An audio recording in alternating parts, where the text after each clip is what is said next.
Cam atât s-au dezvoltat până în data de 28 mai butacii de mur.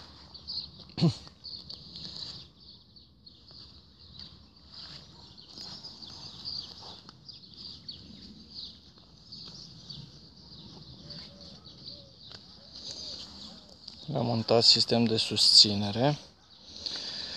Urmează săptămâna viitoare să le punem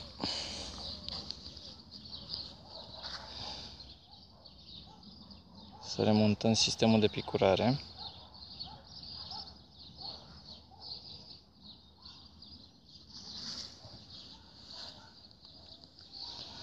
S-a dezvoltat destul de bine, s-a dezvoltat din lăstari noi. Butacii pe care i-am luat nu cred că vor produce în acest an, dar ne bucurăm că o să avem anul care vine butaci